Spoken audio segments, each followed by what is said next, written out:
tonight, but typically at the end of your show, when I've been on it, I'm often telling the audience about a book and an author that I'm having on. I have to ask you to tell us again, Ryan Elijah. Now, here's the interesting thing about this. This marks the 13th incumbent in both the House and the Senate who have lost their primaries this cycle. This is the largest number of incumbents who have lost in a non-redistricting cycle since 1970. You'll say there's been some redistricting, but this was all mid-cycle unexpected redistricting. Now, Mills's loss may be a closed door for Democrats. He was seen as vulnerable, and Mills, by the way, I should tell you, has been accused of a number of things, but he does deny wrongdoing in all of the cases in which he's accused. However, if he were chosen as the candidate, he was seen as vulnerable. Democrats were hoping to flip this seat. Without Mills' record to run against, Democrats might struggle in what is a pretty reliably Republican district. All right, I want to go to one district that was drastically redrawn. Florida's 14th district. Let's just go to that. Hang on a second. Let me get to the 14th, which is over here. It was drastically redrawn. This was a safe blue seat, but it's now a toss-up. The incumbent Democrat, Kathy Castor, will be squaring off against a chap who calls himself MAGA Mike Beltran. That's a nickname that he gave himself. Castor's hoping to use her long record in government against an ultra-conservative candidate. I want to now take you to Florida's 19th district. Now, there's 17. Let's go to 19 right down here. This is the Naples area. Another Trump-endorsed candidate, Catalina Lauf, has been defeated. She previously ran for Congress and lost twice in the state of Illinois. She lost to Jim Schwartzel tonight. It wasn't very, very far off, but the race was pretty spread out. This race, by the way, was fascinating. Not only did she run in Illinois, but two convicted felons, both pardoned by Donald Trump, were in this race. One of them was Chris Collins, who you might remember was a former congressman from New York who pleaded guilty to insider trading. Also on the ballot was John Strand, a January 6th guy who was pardoned by Donald Trump. And you may notice the name Madison Cawthorn. He was a former North Carolina congressman from North Carolina, obviously. So pretty much anybody who felt like running for anything ran in Florida's 19th district. In Florida's 22nd district, this is an interesting one I want to show you. Pia Dandia was nominated as the Democrats' choice to defend a seat which was redrawn to be friendlier to Republicans. She's a former high school principal. She's going to face up against Casey Askar, who is a Republican businessman. Republicans are hoping to take this seat. And finally, in Florida's 25th district over here, Democrats, they're liking their chances right now. They're likely to keep this particular district after the moderate Congressman Jared Moskowitz comfortably survived a challenge from Oliver Larkin, who is a Democratic socialist. He will be running against Scott Singer, who is the Republican nominee in Florida's 25th district. And finally, in Florida's 27th district, this is Miami-Dade County. Let me show you what happened in here. Democrats have nominated the Cuban-American local newsman, Elliot Rodriguez. He's going to attempt to take the seat from Maria Salazar, also a former local television news anchor. The biggest factor in this race, and frankly in all of Florida's elections in November, will be the Latino vote. This is the most populous district in all of Florida. It's also about 74% Latino. Democrats have been losing Latinos steadily in the course of the last few elections. Hillary Clinton won Latinos in Florida by 27 points. Joe Biden won by 7 points. And then in 2024, Donald Trump opened up a 16-point advantage over Harris in 2024. That is a plus 43% change in Latino votes from Hillary Clinton all the way to Donald Trump. But pardon me. Let's look at some of the recent polling of the governor and Senate races. This is from the University of, let me get to The polling that I'm looking at here. This is a University of North Florida poll from late July. The average lead for the Democratic candidate among Latino voters in Florida is 16 points. This is a full 30-point. Remember I told you Donald Trump led in the last election by 43 points? Now Democrats are leading by 16 points. So a full 30-point reversal of the margin that Donald Trump won Latinos in Florida by. Polls are never exact, as we have learned. But if Latinos swing by this much, this is going to play into statewide races and House races. Here's some Florida districts, by the way. Let me show you some of these. With high Latino population. Florida's 27th, as I just mentioned, is 74% Latino. Florida's 22nd district is 28% Latino. As you can see, these districts tend to be more likely Republican than not. Florida's 25th district is 28% Latino. As you can see, these are all friendlier toward Republicans, but if Latinos abandon the Republican Party in extreme a way, as some of the polling suggests, November could turn out to be very interesting. I want to talk about all of this now with Maya Wiley, president of the Leadership Conference on Civil and Human Rights, and a former New York City mayoral candidate, and former Democratic congressman from New York, and senior advisor at Vote Vets, Max Rose. Michael Schur, veteran political journalist, also joins us. Welcome to all three of you. Thank you for joining us. Nice to see you all. Max Rose, it's an interesting night for you. Another congressman has gone down to defeat the Safari Bells, who interestingly still got a lot of the vote in his district. The Democrats would have perhaps preferred to have run against Corey Mills. There's a candidate quality issue, and Corey Mills was the weaker candidate, but he did lose. Yeah, I mean, there's no denying that one, although I would love to lie to you and tell you that there's really no difference. But here's what I would say about that seat that Bill Dalton will be running in, as well as House seats throughout the country. Yeah.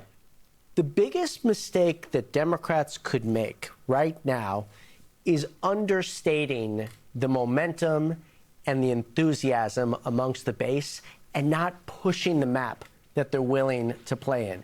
If Democrats don't play in that seat, they're absolutely wrong. Take it from me, okay? I mean, during the last wave election, in 2018, I won like an R+8. R+9, right? No one thought. You were in Staten Island. Right. This is to be very clear, because people think that everybody around New York is in a Democratic district. You were in a pretty Republican district. Sure. Yeah, I mean, it was a Trump +10. Yeah. Folks didn't think of it on the map. It wasn't considered a top 75 seat. But during wave years, different things happen. Yes. And if we don't put resources in those districts, we will not win them. And the majority that Hakeem Jeffries has when he becomes Speaker of the House is absolutely essential and integral to his capacity to get things done. Maya Wiley, this is a little different. Last week, we had Wyoming and Minnesota. The week before that, we had Michigan. In many of these cases, before that, we had New York. There were some obvious cleavages, right? There was moderates versus progressives. There was old versus young. There was establishment versus... That's not what we saw in Florida. We saw a whole lot of things at play. Some of it was candidate quality, some of it was Latino voters, some of it was enthusiasm. What do you make of what we saw tonight? Well, a big part of what I make of what we saw tonight was the fact that when you think about Florida, you're talking about half a state, half the population struggling just to make ends meet. Right. Half. Right. 4 million out of roughly 8-point-something million people. You have 500,000 people who can't afford to see a doctor when they're sick now, who could a few years ago. Right. Their quality of life is getting worse. Their ability to afford their bills is getting worse. One of the things we are seeing over and over again is there's a disruption vote. There's a vote for change. And there's a vote for that change better be about whether or not there's an understanding about whether I can get my family through life. That is fundamental in any of these races, really. And you know, I think any candidate that's contesting has to contest on that turf, but also has to be sincere and believable on it. And that's some of what and that's interesting, because that's not actually a progressive moderate split in the Democratic Party. That's not even, that's everybody. The entire country would like their life to be more affordable. Well, and this is I think part of the problem we have when we have these conversations in newsrooms, which is very different from when you're on the ground. Is that, you know, people like to say, well, the Democratic Party's got divisions. Yes, guess what? Nothing new. And not necessarily bad. And I'm not suggesting they're not some real ones. That is not my point. But if you look at what voters are actually caring about, whether they're far left, moderate, lean, center right, it's whether or not they can pay their bills, because people are struggling and suffering. And Florida is like number 10 on the list of all of our states in terms of how expensive it is. Alaska, if we want to talk about Alaska, I mean, my goodness, we had Data for Progress a year ago was saying all Alaskans want to hear about housing, energy costs, because, and you know, for native populations, which is a huge percentage of the state, they're subsistence fishing. So they want to hear, are they going to have more opportunities to fish? Because that's part of how they feed themselves. These are basic bread and butter issues. We make it politics and ideology. People make it about their lives. I think you're really right about that. Hey, Michael Schur, there's a lot of things at play tonight that are kind of interesting. One of them is candidate quality. You got David Jolly, a former Republican, colleague of Max Rose's. The second time in a row, a Republican is running for governor. I think, by the way, Charlie Crist has won as mayor of St. Petersburg or something of that nature. So he's still in the game. Yet Alexander Vindman, who did not win, but was endorsed by pretty much everybody in the country, against a local state politician who did very, very well. But the bottom line is, to Max Rose's earlier point, while we've got a lot of these districts as lean Republican, we've got the Senate race as lean Republican, we've got, you know, everything looked kind of Republican-y in a red state. There are things at play in Florida that might be very interesting in November. Yeah, there's no question. I'm never going to argue with a congressman from Staten Island about this, but I do think that what you're looking at is a really Florida-y night, right? I mean, this is the most Florida of elections. You had, as you said, Ali, in the 19th district, like a bunch of carpetbaggers, right? Two of them were ex-cons. One of them had been in Congress and had to resign because of, you know, or had to, you know, lost re-election because of salacious rumors and all that. So then you have a DSA state senator, Angie Nixon, who is now the nominee after being outspent 12-1, a DSA candidate in Florida, right? And then on the same night that happens, Jared Moskowitz, a congressman in Florida, is turning back a DSA candidate. So all these dynamics that are happening. You also have two African Americans in the 4 top spots right now in Florida. An African American has not won statewide since the lieutenant governor. I think it was probably 2011. Jennifer Carroll was there with Rick Scott, served for 2 years. And now you have Byron Donalds, who could become governor. In fact, I would say is likely to become governor. And you have Angie Nixon, an upstart, going against Ashley Moody.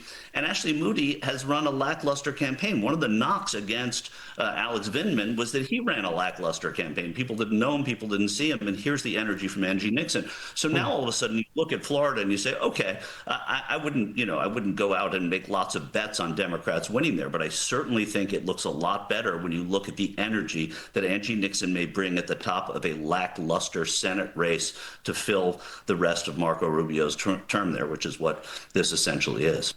Donald Trump endorsed a couple of candidates, endorsed Corey Mills, but then he hadn't said anything about it. And I think the endorsement page kind of dropped Corey Mills. So Corey Mills, last I think Donald Trump talked about Corey Mills was in February, but he did apparently have an endorsement. He also supported another candidate who lost tonight. But probably more important than who Donald Trump, it's its own story, right? People who Donald Trump endorses but loses. Donald Trump voted again in Florida. He voted by mail again in Florida. The dude only votes by mail. I don't know how you make sense of this stuff, and I don't know how you get Americans to understand that Donald Trump's whole existence is about how vote by mail is the most dangerous, horrible, anti-democratic thing in America, and the guy doesn't ever do anything but vote by mail. Sure. That's the question, I guess. Is that a question or not? I don't even know. It's ludicrous, Max. But it's the whole story, right? This is a guy that says that affordability is a Democratic talking point. Yes.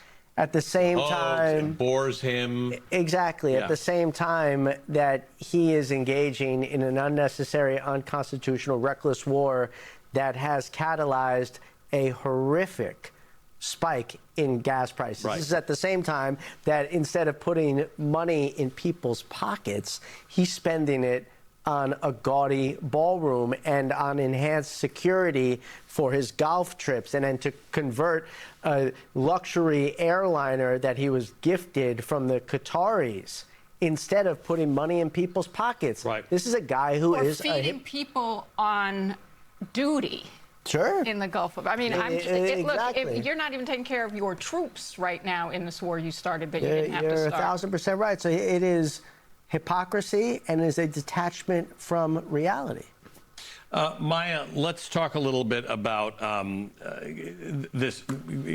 Michael Sherman was talking about the fact that the senatorial candidate is a member of the DSA. She's a relatively new member of the DSA.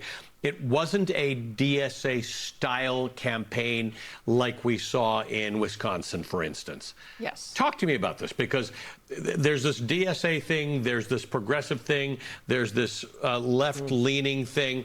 Donald Trump will say there's this communist thing. But even that's not a monolith, right? People who are on the left side of the spectrum it's actually fairly broad. Yeah. And here's the point. You talked about candidates and whether candidates are good candidates. What Angie Nixon did is she ran as someone who cares about working people. Yes. She made her message about working people. We talked about the fact that in Florida, people are literally struggling. Too many people, far too many. So she talked about her union, being a union member, organizer, being a public servant. She talked about the working people in AFG, one of the largest unions of public servants in the country. It happens to be a leadership conference member organization as well. Yep. I mean, she is aligning herself with people who are working and struggling, and she's talking about what she will do for them. That's how she ran. We're sitting in New York City where Zoran Mamdani ran very similarly. And what we're forgetting is how candidates that are igniting people's feeling that they are sincere about taking care of their problems and solving them, to Max's point about Donald Trump is causing a lot of problems rather than solving some. But that's what they're looking for. We see what happened with his approval ratings, and we're looking at candidates who are speaking to the issues that people care about and aligning themselves with them. Michael, talk to me about this a little bit, because I think Maya is entirely right, and I'm fine with being a little self-critical here. I've been very clear. You and I have talked about this many times. I don't think people fighting within a political party in primaries is a bad thing. I actually happen to think that's a really good thing. I don't actually care how much it hurts and how bruising it is. I think that's what political parties should do. But in the end, fundamentally, the ideological discussions that we tend to have on cable TV are not really the discussions most voters have in any election. No, and that goes to what Maya was saying, right? It is about the issues. It's about what you care about. Sure, there are people that are drawn to personality. There are people who are drawn just to party. But when you get down to it, you're not really thinking about, oh, these people are fighting, they're in the same party, this is bad for us. You're thinking about what these issues are. And now you have Angie Nixon winning for all the reasons that Maya so astutely listed there. And a lot of it had to do with getting union people organized. I mean, imagine union people voting for what would they need Nixon now more than ever? Can you imagine a union's getting behind someone named Nixon after all these years? But that's what you saw in Florida, and that's what sort of energized these people. So I do think when you look at what we can predict, and we talk a lot about electability, and electability seems like it's a word that is becoming very obsolete now, because we don't know who is electable. Nobody knows who is electable yet. And so when we are picking people, or we're seeing voters talk to us about electability, and we're saying, oh, that person, I mean, Michigan's a perfect example. Last week, everybody was talking about, well, can El Sayed win statewide? Well, we don't know. We don't know if he can until he runs. They nominate. He's got a lot of energy behind him now. And so let's see. And in all likelihood, he's going to run a close race and will probably win in that state, in my estimation. But so those are the things we do that are not fair to candidates and to voters. But by the same token, we're here to analyze and look at who won and what their chances are and what they can do. And to that end, Ali, I think we're going to keep doing that. But I do think that it's changed a little bit the way we look at these races. And a DSA candidate who just came to the DSA, if you want to say it that way, in Florida, won a big race tonight. I think it's a headline in that state. I think you're absolutely right. We have a lot of data points. You're right. We don't know the answers. The polls don't give us all the answers. We don't know what electability actually means because here's the good part. Voters actually make that decision in the end. Michael, as always, thank you, my friend. And thank you to Maya Wiley, president of the Leadership Conference on Civil and Human Rights, former Democratic Congressman Max Rose. Those two are sticking around with me. Michael, I'm going to say goodnight to you. And after the break, we're going to head to Alaska, where polls are still open and where we're following a Senate race that Democrats do have a shot at flipping in November. Plus, Donald Trump's latest trade war gambit could inflame the affordability crisis even more. Just in the last hour, he's announced yet a new move. And what really happened on what was supposed to be day one of peace with Iran.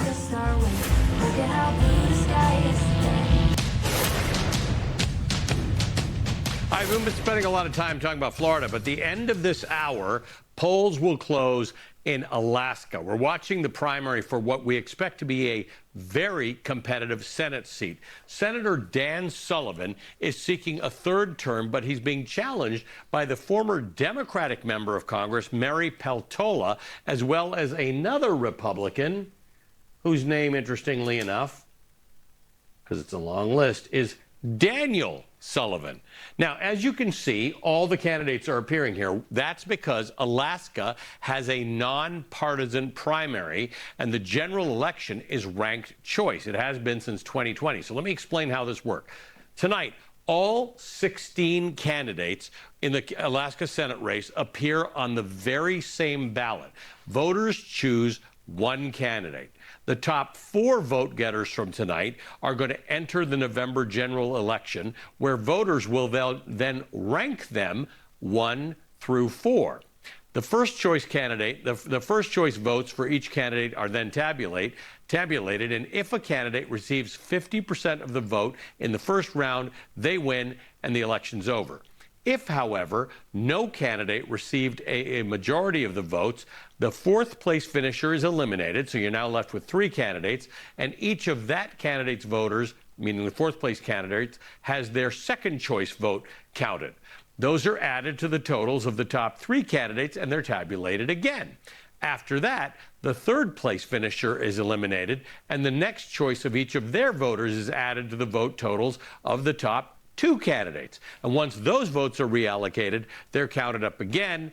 At that point, one candidate will have received a majority of the votes, and that's the person who's declared the winner. Lots of actually interesting reasons why this might be a better voting system than the one most Americans use. Now, here's the interesting thing. Dan Sullivan's the sitting senator. Mary Peltola won the first ranked choice general election that was held in Alaska when she won the state's one at-large House district. So this is already home to a unique political culture. Alaska now employs a unique electoral system. Even before ranked choice voting, this was a state where a senator, including one named Lisa Murkowski, could win an election via a write-in campaign. And in Trump's Republican Party, she's survived as someone who often votes against Donald Trump. So both literally and figuratively, the national climate of what Alaskans call the lower 48 simply doesn't hold in that state. So Mary Peltola is hoping that she can flip this seat with an Alaska-focused campaign, including the slogan, Fish, Family, and Freedom. Joining me now is Nathaniel Herz, executive editor of the Anchorage Press. Nathaniel, welcome. I want you to just evaluate what I just said to everybody, because I think for most Americans that seems very uncommon, these two complexities with Alaska's election system. But is that pretty much accurate? Yeah, Ali, I hate to say it. I mean, often outside opinionators and journalists can get it wrong, but I think that was pretty good. And I think people refer to these open primaries in other states as a jungle primary. I was going to share that we like to refer to it as a tundra primary here. There are some unique wrinkles to the way that I think the ranked choice voting system sounds really good and idealized. Sort of in theory. There are some interesting ways nonetheless that sort of party-aligned groups are actually still playing in the primary in an effort to kind of game the system a little bit, and I can talk a little bit more about that if you want. Well, I like that, but I do want to ask you two very specific questions. The one thing those of us who don't use ranked choice, although in New York City we do, one thing that people don't realize about it, there's an argument that it makes the whole operation more civil, right? Because you want people, if they aren't voting for you as their first choice, you want them to make you their second choice. Does it have the effect of making elections more civil? I think on the margin, yes. I think one thing, I think the proponents of the system sort of really sold the open primary to ranked choice voting system as a little bit of like a Valhalla of election reform. And I think in reality, again, we've seen sort of incremental shifts. I don't think, we've reached the promised land of civility here in Alaska. We still see a heck of a lot of negative ads and negative campaigning. But I do think sort of there was a little bit of a learning curve where in some of the first elections we saw, notably with Sarah Palin when she ran for Congress in 2022, there was some quite negative Republican campaigning that I think sort of led to Democrat Mary Peltola actually winning that House seat. And I think since then, in a state that is not majority Republican but has sort of a larger conservative leaning population, you've seen Republicans learn some lessons in campaign in a more civil way against each other for sure, and you're seeing that. I think not so much of this U.S. Senate race, but in a wide open gubernatorial election, we've got 17 candidates this time around. Can you give us a quick primer in about a minute about Dan Sullivan versus Dan Sullivan? Yeah, this was a plot twist that I think no one really saw coming this year. But there's more than two Dan Sullivans in Alaska. We actually previously in 2014, I believe, had another Dan Sullivan, the former mayor of Anchorage, running for U.S. Senate against Dan Sullivan, who is now the incumbent Republican. This time around, we had another Dan Sullivan, I believe a retired teacher who is living in Southeast Alaska in Petersburg, who filed to run as a Republican at the last minute, but not sort of a mainstream Republican, sort of because Dan Sullivan, incumbent, is the Trump-endorsed mainstream incumbent Republican candidate. This Dan Sullivan has been running as sort of a spoiler candidate, I guess, and sort of says he's not really doing it based on the name, but I think the Republicans took it as a real affront, and there were efforts by our Republican lieutenant governor and the elections director, who sort of function as the Secretary of State, to keep him off the ballot, to sort of strip the ballot of the challenger Dan Sullivan's Republican affiliation. There was a very good New York Times piece kind of taking folks inside the kind of machinations today, but he's been otherwise the challenger Dan Sullivan has been otherwise fairly tight-lipped and hard to kind of extract much from. So it's a little bit of a mystery, but we expect that he probably will advance to the general election ballot and likely pull at least some votes from the incumbent Republican senator. Nathaniel, it is a beautiful state and never boring, and we appreciate you shedding some light on it for us tonight. Nathaniel Herz is the executive editor of the Anchorage Press. I look forward to talking to you again. Thank you for being on the show tonight. Thanks for having me. All right, coming up, why Trump election year economy could take another hit ahead of the midterms. Plus, the president told us his war of choice with Iran would be over by...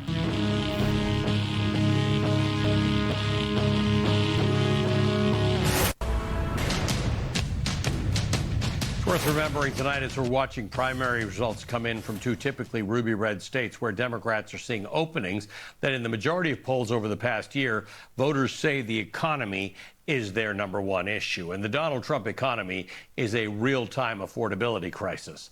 On top of the Iran war driving up the price of gas and goods, Trump continues to wage trade war policies that threaten to drive prices even higher. He's been threatening 50% tariffs on a variety of Canadian goods.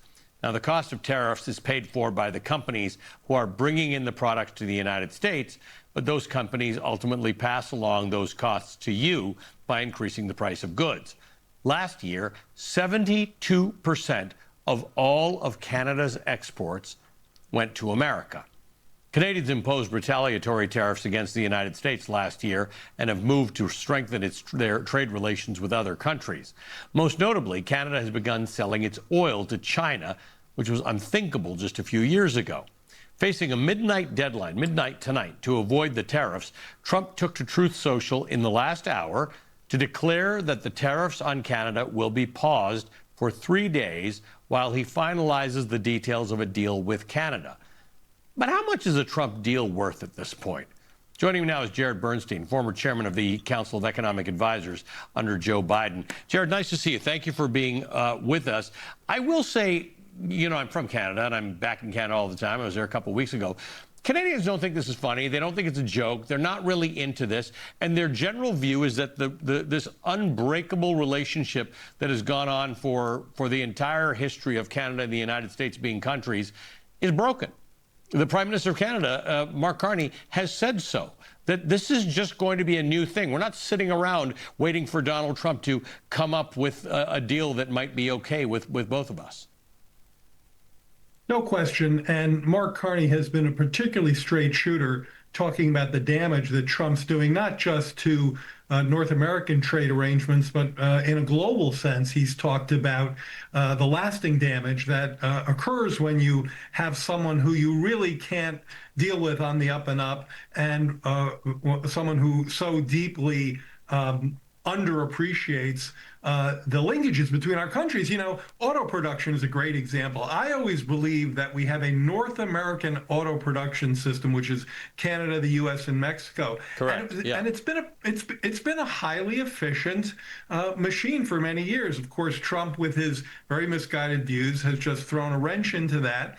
And look, I think bottom line, this is, yes, it's hurting Canadian exports. They're one of our biggest trading partners, but it's also hurting American consumers through the precise channel you mentioned earlier, which is the pass-through to them at the end of the chain. So Canada and the United States have major trade relationships. A lot of our lumber comes from Canada. You mentioned autos. A lot of dairy is traded between the two countries. Potash, which a lot of people don't think about, but a necessary ingredient in fertilizer. And electricity. Now, I come from Ontario. Ontario has a very conservative premier, the equivalent of a governor.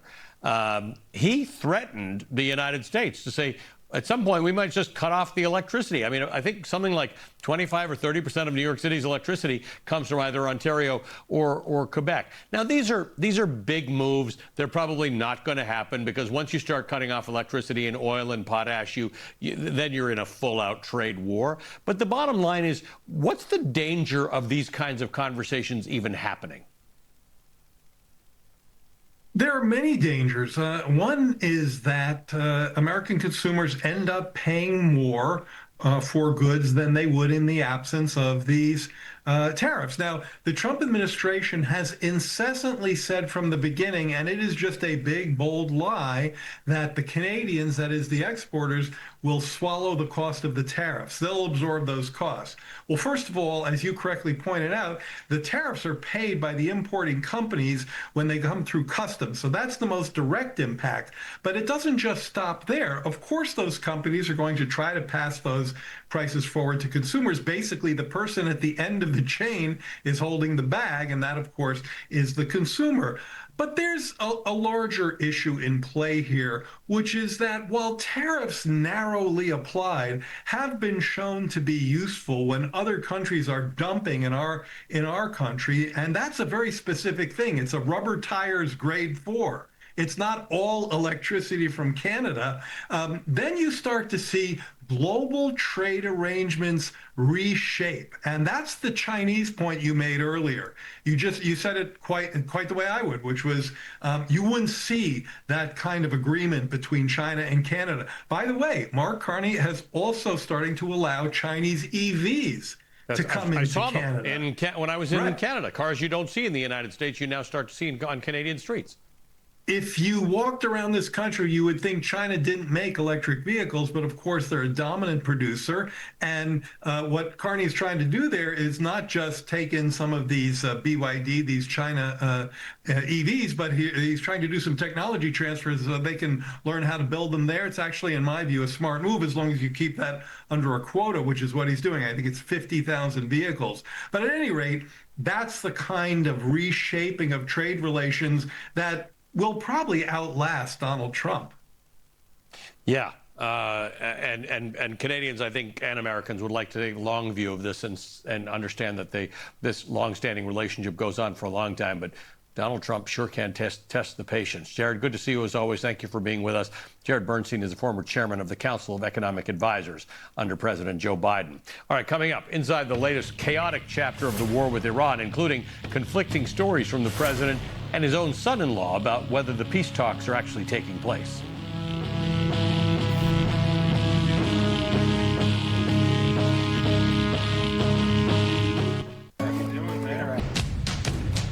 We're 6 months into this war that nobody wanted with Iran. But remember back in June, President Trump promised that the so-called deal with Iran would lead to everlasting peace, and that today, literally, would be the first full day of the United States and Iran living in harmony. Well, here's what happened instead. This morning, the president posted on social media that, quote, there are no talks or conversations going on or scheduled with the Islamic Republic of Iran. That's a direct contradiction, by the way, to what one of his lead negotiators, his very own son-in-law, Jared Kushner, said just yesterday when he described the state of negotiations to Fox News as, quote, active and positive, and even, quote, more robust than it's maybe ever been, end quote. Meanwhile, the UAE, a key U.S. ally, says it detected 2 ballistic missiles fired at its territory from Iran today. Both missiles fell into the sea. The Washington Post reports that the Trump administration may be planning to scale down the American presence in the Persian Gulf due to extensive damage to U.S. bases in the region, according to 2 people familiar with that matter. Iran, on the other hand, may be planning the opposite. As new reporting in the Wall Street Journal reveals, Iran has spent the Memorandum of Understanding 60-day window preparing for a yet larger scale war. And today, Trump tripled down on his desire to simply claim the strait in the name of the United States, posting on social media that the waterway is now new U.S. territory. Iran's deputy foreign minister responded, calling it, quote, the delusions of this deluded man. We'll continue to follow developments in Trump's war against Iran as it approaches the 6-month mark. We'll be right back. Every Sunday.